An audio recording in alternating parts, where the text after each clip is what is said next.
Hallelujah, price to God. தேவனுக்கு மகிமையும் துதியும் கனமும் என்றென்றும் உண்டாவதாக. பிரியமான தேவஜனமே, இப்பொழுது மல்கியா புஸ்தகம் 4ஆம் அதிகாரத்தில் இருக்கிற ஒரு வசனத்திலிருந்து நாம் ஒரு சம்பவத்தை பார்க்கலாம்.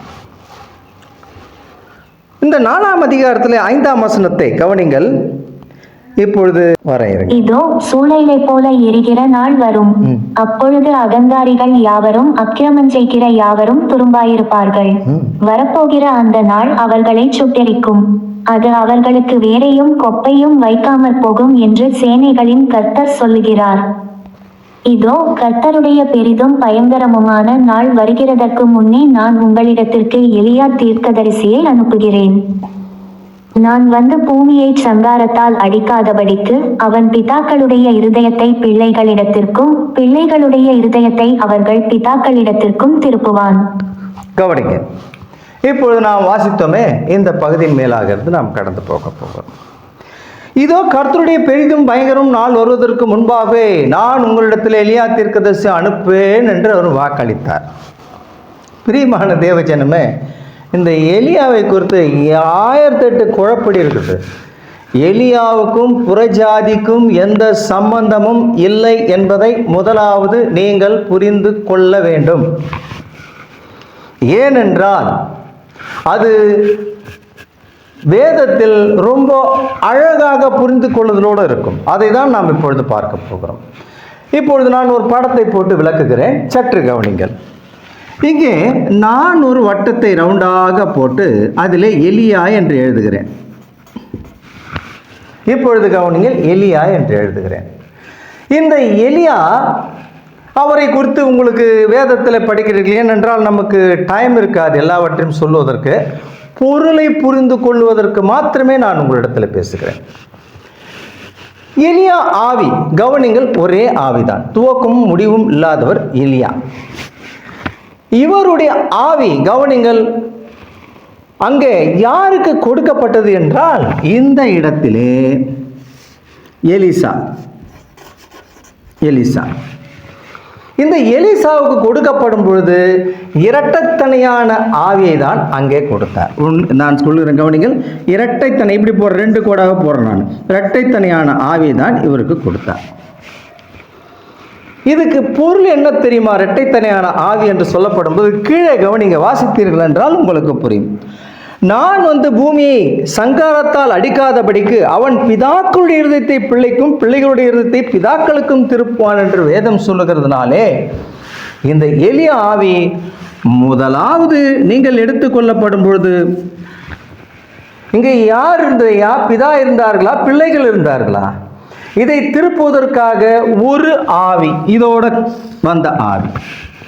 இன்னொரு ஆவி, கவனிங்கள், பிள்ளைகளுடைய இருதயத்தை பிதாக்களுக்கு திருப்புகிறதான ஊழியம். இந்த 2 ஆவி நல்லா கவனி, எலியாவுடைய ஆவிதான். இங்கே வேத வசனத்தை நீங்கள் கவனிக்கும் பொழுது இந்த எலியா ஆவி யார் இடத்துல வந்தது என்றால், முதலாவது யூதர்கள் சம்பந்தப்பட்டவரிடத்திலே தான் முதலாவது இந்த ஆவியானது வந்தது. இந்த ஆவி முதலிலே வந்த பின்பு என்ன செய்தது என்று உங்களுக்கு தெரியுமா? கவனிங்கள், பிதாக்களை அவர்களுக்கு ஆயத்தப்படுத்தி கொடுத்தது. கவனிங்கள், அவர்கள் 12 கோத்திரங்களை நிறைந்த பிதாக்கள். இப்பொழுது கவனிங்கள், ஒரு சம்பவத்தை இது செய்தது.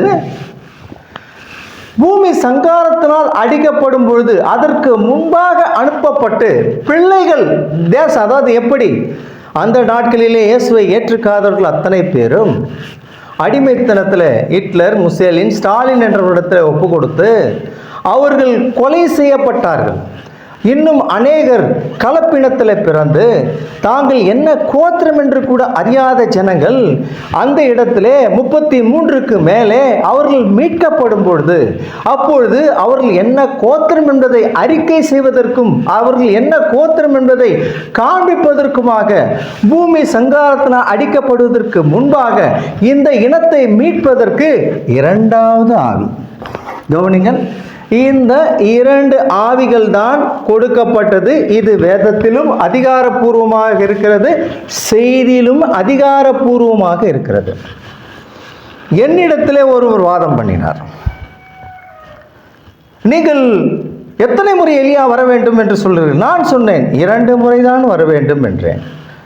ஏனென்றால் யூதர்களுக்கு முதலாவது வருகைக்கு முன்னோடியாகவும் யோவான் ஸ்நானகன், 2ஆம் வருகைக்கு முன்னோடியாகவும் ஒரு எலியா வர வேண்டும் என்று நான் சொன்னேன். இவர்கள் இல்லை என்றார்கள். முதலிலே எலியா 1, 2வது எலிசாவுக்குள்ளாக 2, மொத்தம் 3, யோவானுக்குள்ள 4, இப்பொழுது வந்திருக்கிற பிரானமுக்குள்ள 5. நான் சொன்னேன் அது தப்புயான. அவர் கேட்கவே இல்லை. போ, எனக்கு என்ன இருக்கு, சத்தியத்தை தள்ளிட்டு நீ எங்கே போனாலும் போயிட்டே இரு, வார்த்தையை விட்டு வெளியே போனால் அது அந்திக்கிறிஸ்து ஆவி விடு. 2வது இன்னொருத்தர்கிட்ட பேசும்போது அவர் என்ன சொன்னார் தெரியுமா? அப்படி இல்லையா, முதலாவது எலியா, 2வது எலிசாவுக்குள்ள இரட்டத்தனையான ஆவி, மொத்தம் 3, அதுக்கப்புறம் யோவான் ஸ்நானகன் 4, அதுக்கப்புறம் பிரானமுக்குள்ள 5, தாமஸுக்குள்ள 6ன்னார். கவனிங்கள், எத்தனை பொய்கள் வெளியே வந்தாலும் வார்த்தையில் இல்லாத ஒன்று அது அந்தி கிறிஸ்து ஆவியே. பிரியமானது யாரானா இருக்கட்டும், எனக்கு அதை பற்றி கவலையே கிடையாது. காரணம் என்னவென்றால் வேதம் இப்படிதான் காட்டுகிறது. வேதத்தில் ஒரு எழுத்து மாறினாலும் ஒரு எழுத்து கூட்டினாலும் குறைத்தாலும், வெளிப்படுத்தின விசேஷம் 24 போய் படித்து பாருங்கள், தெரியும் உங்களுக்கு. விசுவாசிகளை ஏமாற்றி அவர்களை அதாவது இடர்ந்து செய்வதனாலே, அதுவும் மத்திய புஸ்தகத்தில் ரொம்ப தெளிவாக எழுதியிருக்கிறது இடரில் செய்கிறவர்களுக்கு என்ன என்று. அதனால பிரியமான தேவஜனமே, சொந்த கருத்தை மக்களிடத்தில் கொடுத்து விட்டோம், அதை எப்படி திரும்பி வாங்குவது என்று நீங்கள் பார்க்கிறீர்களா? ஆனால் ஒரு கண் இல்லை என்றாலும் கூட கவலை இல்லையா? ஒரு கை இல்லை என்றாலும் கவலை இல்லை, அது உனக்கு இடரலாம் இருந்தால் வெட்டி போட்டுருன்ட்டாரு. நீ பரலோக ராஜ்யத்துக்கு வரணும்னா வேற வழியே கிடையாது, விவசாயி தான் ஆகணும். இதுதான் உண்மை. Thus say the Lord. இதுதான் உண்மை, புரிஞ்சுங்க. அதனால இது கர்த்தர் உரைக்கிறதாவது. கர்த்தர் என்றால் நான் அல்ல, கர்த்தருடைய வார்த்தை உரைக்கிறதாவது. புரியுதா உங்களுக்கு? அதை தான் நான் இப்படி சொல்றேன். அதனால பிரியமான தேவஜனமே, புரிந்து கொள்ளுதல் நமக்கு தெளிவாக இருக்க வேண்டும். இது ஏத்துக்கிட்டாலும் ஏத்துக்கலனாலும் சத்தியம் இதுதான். ஆமென். க்ளோரி, ஹல்லேலூயா.